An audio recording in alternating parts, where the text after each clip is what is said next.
Hi there, this is Benji, and I'm back with another one of my analysis videos. I decided to tear myself away from Pokemon Moon for a little while to talk about this spot.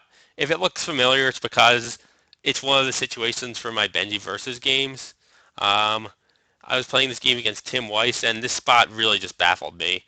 I spent about 10 minutes on it, and I still don't really fully understand what exactly I what exactly needs to be done here and how to deal with all the problems that I'm having right now. So I'm up 14 points and it's my turn, which may look good, but um, Tim has a lot of bingos through the O in Bayous. He could play Contrite, Cornetti, Inceptor, Contrive, and Entropic just off the top of my head. So if I can, I want to try and do something about that. Um, the other pro- the other problem is I can easily get Q stuck here. So my first priority is to make sure I can outrun him if possible. My second priority is to try and unQ-stick myself, which just doesn't seem possible here unless I draw an I or a blank.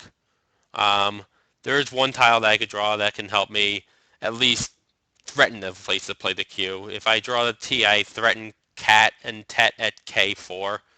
Um, the other consideration is to try and stop Tim from bingoing if possible. Um, so in order to try and do all these things, I played Neon for 8 points from Embolden.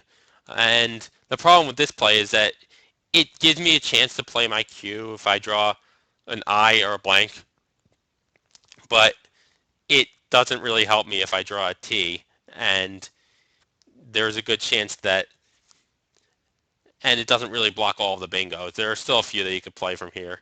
The only one it really blocks is Contrive, um, and Contrite, I suppose, and Cornetti. If he could still have Entropic, I guess. Um, but the other problem with this play is that it just doesn't quite score enough. And um, one thing to learn from this situation is not to worry about the bingos because if you spend time blocking the bingos, a lot of those racks that Tim would have from his bingos, he would just win with anyways because I would be Q stuck and he would be able to outrun me. So I over focused on that a little bit. And I also didn't really fully consider the range of possibilities that could happen for me drawing Neon. In this case, Tim could just easily outrun me. So the lesson that I learned from this spot is that sometimes you just have to ignore the possibility of a bingo because you're not winning anyway if he has those tiles. Just don't worry about it. If he has them, then good beats for him. If he doesn't, then I want to at least give myself a fighting chance in those spots. And in this spot, he didn't have a bingo. And if I had just played something very simple like Oak at N1 for 33 points, I wouldn't be in this spot. I would still be Q stuck, but he doesn't really have any good ways to slow play me. This board is pretty bereft of scoring opportunities, so I don't really have to worry about him just slow playing here. And that play also puts me almost 50 ahead. Um, it turns out in this spot, it looks like I win if I play that because I could also slow play after that. And the other reason to play Oak over Oka is that it at least threatens to play QAT here if I draw a T. He could block it, but he has to spend a turn doing that and some of his tiles, so he'll be able to slow play me less.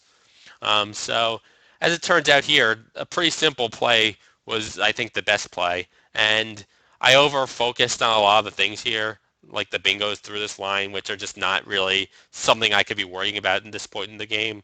I'm just too far behind, even though it seems like I'm ahead. There's too many other things I have to worry about. Um, so the lesson I got from this is that you have to really fully understand what you're doing before you make a weird play like Neon. It turns out it backfired pretty badly in this situation for me.